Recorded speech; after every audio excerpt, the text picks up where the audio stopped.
Over 50 years, Don Rickles has earned a reputation as one of our top funnymen. He'll be appearing at the Trump Taj Mahal City at the end of May, and he's on the boards at Carnegie Hall in New York on the 12th of June, which I know is going to be a big night. Congratulations, Don, and happy 70th birthday, and thanks for joining us tonight. Thank you. Well, that's about it.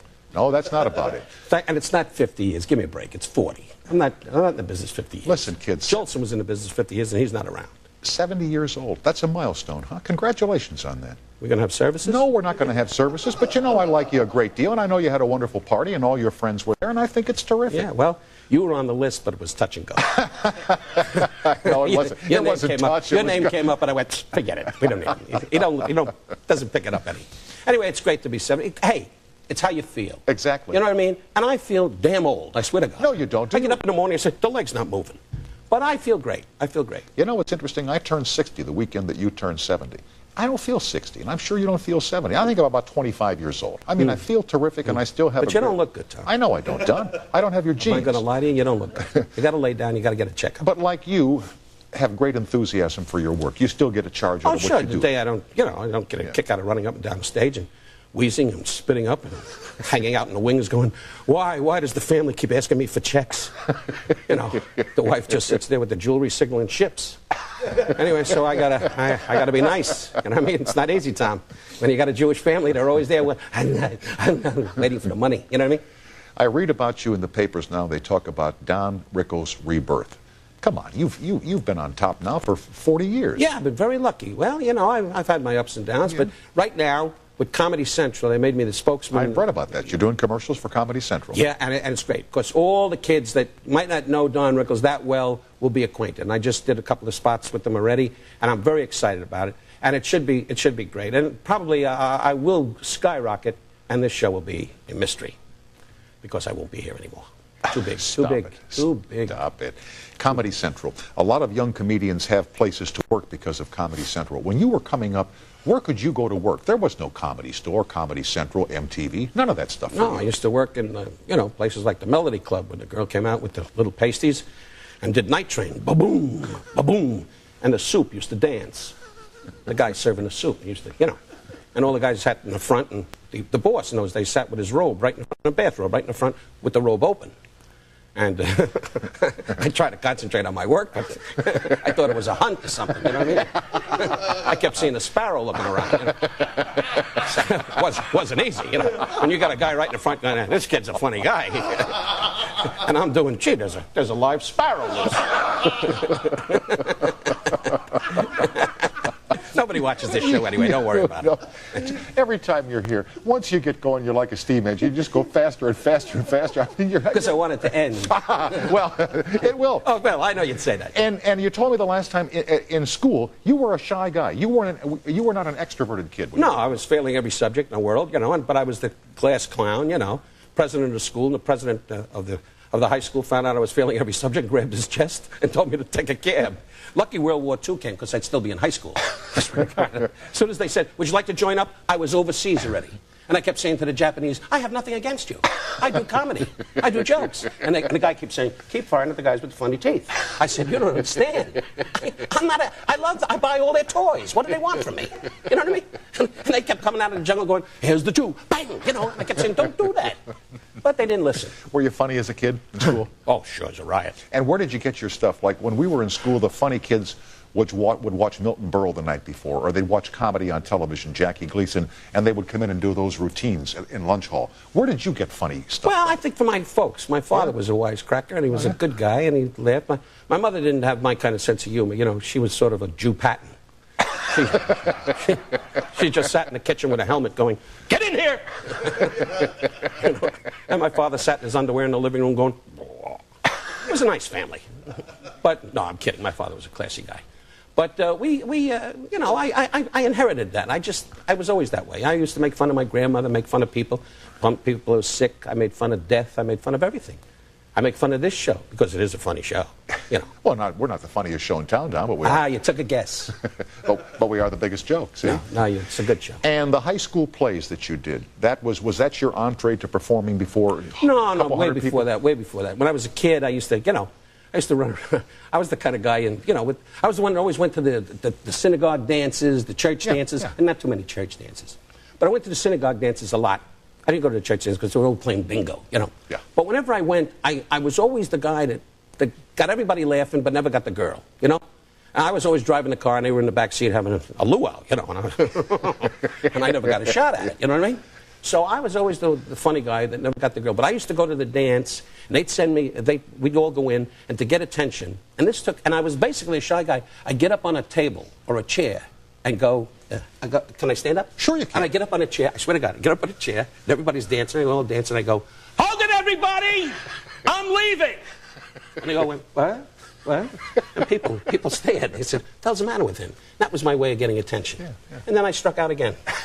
I always wound up with a waitress with a tooth that whistled. We went to the CYO dances, and it was the same thing. There were shy guys and extroverted guys. But growing up Catholic, we always wondered about stuff about being Catholic. Why couldn't you have meat on Friday?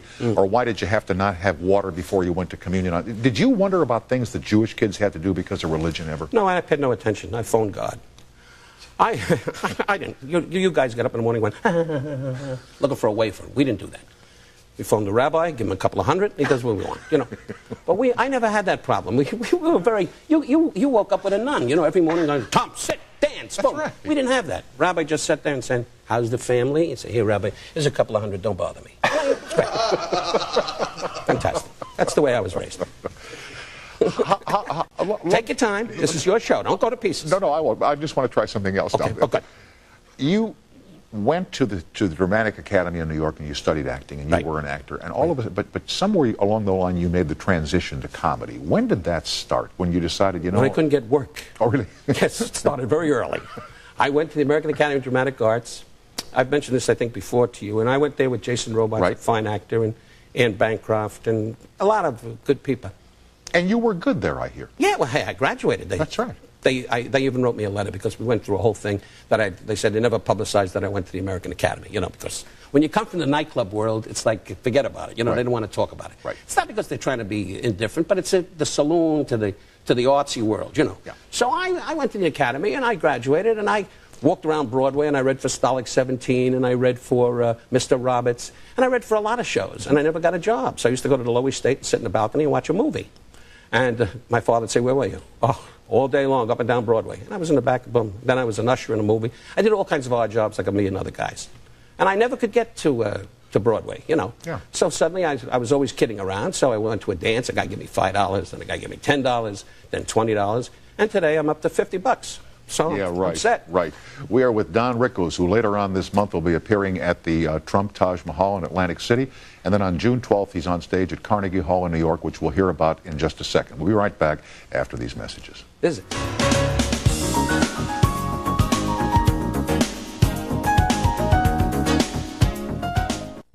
With Don Rickles and here in Quebec. Hi, and welcome to CBS, Larry. Hi, Tom. How are you? I'm fine, thank you. How did you know they call me Larry?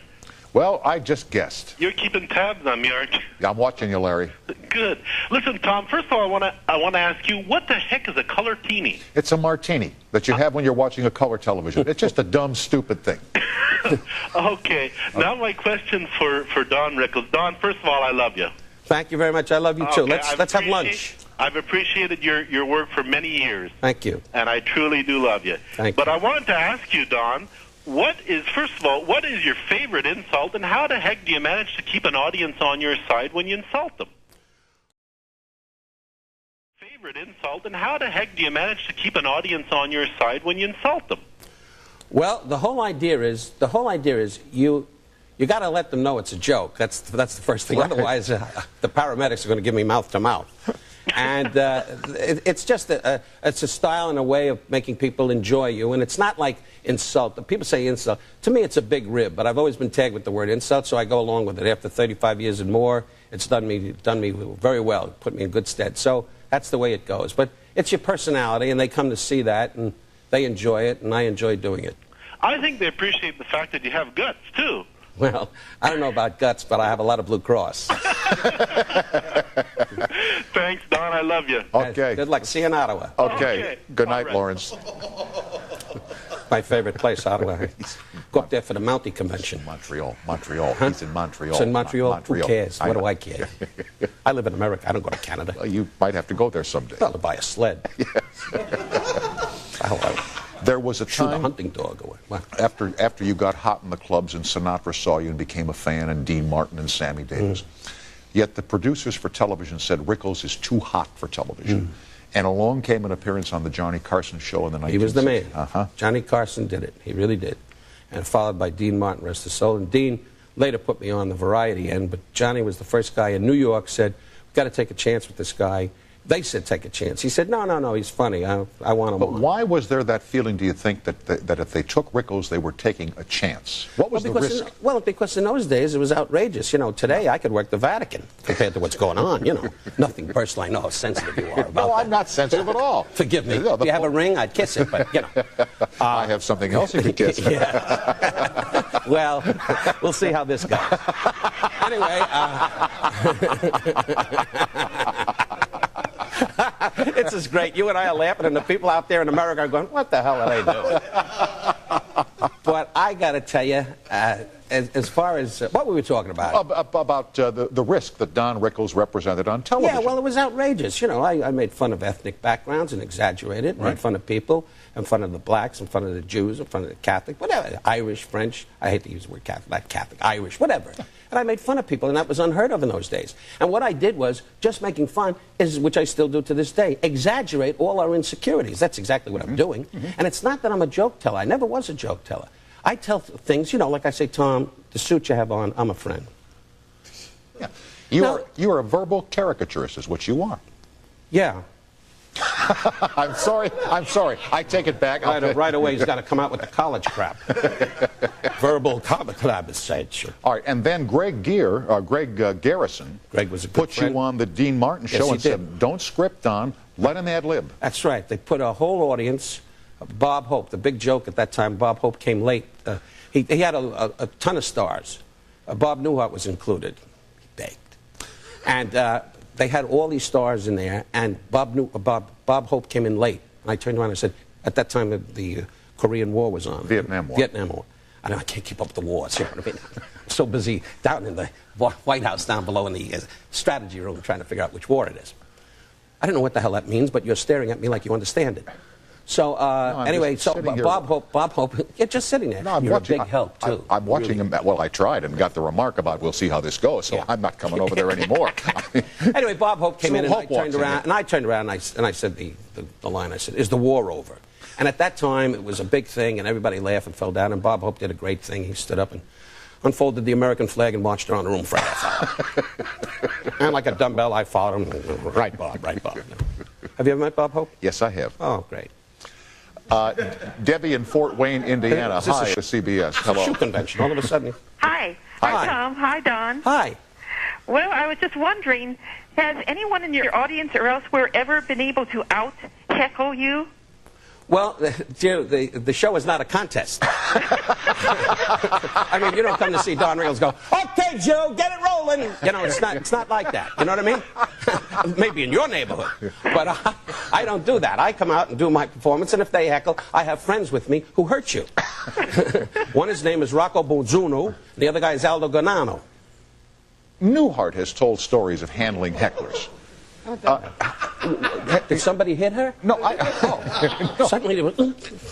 Have you had a situation where you've had somebody in the audience who maybe had too much to drink and it was difficult to handle? No, in my beginnings, every comedian had that in the rough places I worked. But as time went on, the more a name you became and the more prestigious the places you worked, that doesn't happen. I mean, you can have anything happen in the finest, it could happen in church or a synagogue. I mean, so those things can happen, but it's a rare thing. But is there a routine that comedians have that you develop that if somebody is heckling you? I don't have a set thing. I really don't. Okay. You know, I really don't. Like if you annoy me, I leave. Oh, I understand that, because you have on so many occasions. Yeah, right. Debbie, did you have any other questions for Don?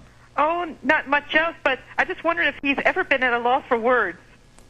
Yes. Once when my father said he was cutting off the money.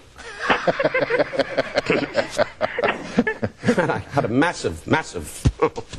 Thanks for calling, Debbie, and thanks for donning us up tonight. Thank you. Thanks, Debbie. Bye-bye. Bye. We will continue with Don Rickles, who will be appearing at the end of this month at the Trump Taj Mahal in Atlantic City and on the 12th of June at Carnegie Hall, which we'll find out about after this short break.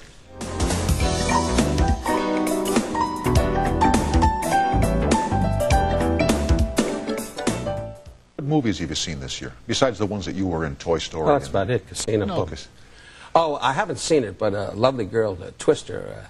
Helen Hunt.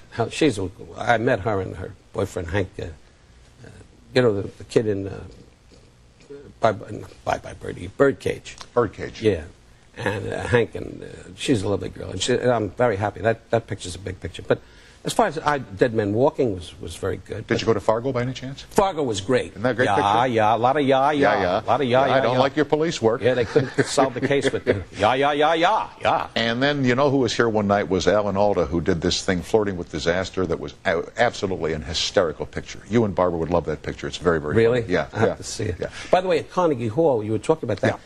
Rita Rudner is going to be on the show with me. Very I'm good. delighted. She's a wonderful. Oh, no, talented she's lady. a pal of mine. Oh, is she? Yeah, she used to date a guy that bought my house back east when I left there. Really? Yeah, and she told me stories about eating Tom Snyder's cornflakes and drinking Tom Snyder's milk and sleeping in Tom Snyder's bed. And That's exciting. Yeah, well, it was then for me. Yeah, it's great. Chris, you're not a very generous guy, Don. Christina in Norfolk, Virginia. Hello. Hi, Tom. Good evening, Hi, Don. Christina. Hi, Virginia. Christina, Norfolk. Christina. Why, she's going to make a stink? She's on the phone. Try to stay with this, Let the Don. woman's talking, Don, huh? Don, we're not going that fast, honey. Just try to stay with it. Gee now. whiz, give her a break. I was in Norfolk in the Navy. A lot of luck. Okay, yeah. Hi, I wanted to ask you, in this age of political correctness, do you feel any pressure to tone down your racial humor? No, I do what I do, and it's, as I said, if you last 35 years and more as I have, I got to be doing it right, otherwise I wouldn't be on Tom Snyder's show. I'd be dickering with somebody big. But, you know, in the meantime, I'm on this. So, no, it's done well for me, and I don't even think about politically incorrect or correct or what have you. I just do my thing, and hopefully people like yourself will continue to laugh. Well, I love you. I think you're great. I love you too, dear, and I'll give you a call. Okay. Okay, thanks. Bye. Good night, Bye-bye. Christina. Good night, Christina. I asked you in the break Sleep well. about Carnegie Hall. Yeah. And you said to me, well, tell the places you've played. You've played some great venues, Radio City Music Hall. Radio City Music. Well, Carnegie Hall, I'm amazed that I'm there because I don't even play the violin. And I got to tell you, that should be very exciting. Alan King is going to host it, and I thought I'd bring up. He was in Casino with me, and he keeps saying, mention me. And so he's going to host the thing, and Toyota is sponsoring it, along with Comedy Central. So it should be a heck of a night. And Radio City was great. It was with Frank Sinatra, although Frank was on too long. I told him that, and now I got an aunt in the Bronx that I can't find. So I tell those things to Frank, and he's cute. He twists my leg, and now it's funny, you know. I call up Jerry Lewis, and it's better. Anyway, so jump in if you think of anything. And so I wouldn't dream of it, pal. Oh, please. Anyway, so I find that all these jobs at Copa, the Elegant in Brooklyn was a stepping stone to New York. Yeah, but Carnegie's St. Pete's Basilica. Well, you know, yeah. it's big. It really is. Yeah. I'm very excited about it. What is the difference in performing in Las Vegas and Atlantic City as a performer? As a gambler, it's totally different, as you know. But as a performer, what's the difference? I don't find it different. Really? I find the people that come to gamble come from all over the country. You know, they come to Vegas, they come to Atlantic City. You get the Midwest people, but now they go by, it's coast to coast. Right. And so with me, the audiences don't change. I went down to Memphis, Tennessee, and Biloxi, Mississippi with Joan Rivers, who, by the way, is a great gal. Anyway, and Joan and I, we worked down there, and I thought I was going to run into a wall. I thought, you know, Billy Bob was going to come out riding, you know, Billy Bob coming out of Shoot 9 riding Shot at Joe, you know. And that was going on. But I walked out, and that audience was terrific. Those people were great, you know. They kept yelling, yay, you know, throwing grits on the tux. But, hey, you can't have it all. The difference to me when I used to gamble in Atlantic City versus Vegas, Atlantic City, they're playing with rent money. You know, they get the paycheck on Friday. That's true. Whereas in Vegas, they're 2,500 miles away from home, and they're there to have a vacation, so if they lose a little money, it's not that big a deal. Yeah. Here, and I know it's true in Vegas. They got a lot of kids sliding around the casinos now. You know how they do it at a dance or a wedding? Yeah. Kids are sliding on the floors now. They got kids all over the place. Suzanne in Louisville, Kentucky. Hi, welcome to CBS. Hi. Don, my son, John Bradbury, was in 6th grade with your son, Red, at John Thomas Dye School many years ago, and I wondered what Red's doing these days. Red, he hasn't been called that since he's a kid. Was that your son? They were kids kids in 6th grade. Right. My son Larry is I'm very happy for him. He's a writer now, and he's writing scripts, and hopefully he'll get real lucky with a good one. He's written some good stuff, and he's got an agent, and he's doing very well, and I'm very proud of him. Well, good for him. He was always a nice kid. Well, thanks so much. And why did they call him Red when he was a kid? Because he had red hair. What I'm are you, sorry. dumb? I hate that. Don't be dumb. When you hear the bell, go to history. Can't believe that. Why did they call him Red? I don't. Jeez. Because he had blue hair. Suzanne, I'm glad you called. Diana Thanks. Crew is throwing up on the camera. I can't believe what you just said. Thanks. I'll tell Red you asked for him, dear. Okay, thanks. Bye-bye. Bye. When Newhart was here, he talked about the times We have to bring him up. I don't have to, but No, I I'm want kidding. to. I know. Have you ever had a tough night on stage where it just didn't work? Have you bombed ever? Well, if I did bomb, I have a great attitude. I've never in my career said I was wrong. In fact, I say a joke on the stage. When an audience doesn't respond to something, which is not too often, thank God, but when it happens, I always say, hey, everything I do on this stage, I did up in my room, and I laughed my you-know-what off. So I know it's funny. So I've never given the audience the satisfaction of saying, hey, bomb. That expression came a long time ago in comedians when they were first starting out, and it was like dead silence, or things were tough, or the audience was restless. And I've had audiences over my career, sure, that weren't the best, but I never let them know it. Gotcha, I don't know if I'm explaining it right. Yeah, no, I let them know that they're not getting it. I got it, but they're not getting it. Got you. You know who was great making bad material look good was Johnny. The best. Yeah, remember Johnny? Well, his takes, I remember him. I spoke to him the other night, and he wanted to borrow. He was off the air 20 minutes, and the man's borrowing already. Anyway, I can say that because he don't stay up this late to watch this. He knows you're not going anywhere. So I used to do that. I used to kid around, and he was the best. Yeah. He'd set you up, like you do. You're great at that, Tom. You really are. This is straight. Yeah, right. You got to have a guy lead you into things. You just can't sit here in a chair and ha, like a robot. And Johnny was great. He knew when to lay back, and he knew when to destroy you. And that was his gift in life, to destroy me. May you never have silence in the seats or a restless audience. Thanks for being a pal, and knock 'em dead at Carnegie and at the Taj Mahal back in Atlantic City at the end of this month. Thanks so much. And by the way, I'm also going to be at the Tropicana in August, so if we can go with the calendar that far in advance, it's great. This crowd can't Las Vegas. they can't think that far ahead. Hey, Tom, may I just say, before I leave you, you are a decent human being and a wonderful guy because over the years you've treated me first car, and I appreciate it. After all this abuse, I'm now... You're waiting for a bomb to go off. I'll tell you the truth. It already I has. don't like you. I've never liked you. This show stinks, and get off. Okay? Do you feel better now? Back with Jeffrey Tambor. Our thanks to Don Rickles. Will continue after these messages. You stinker, you.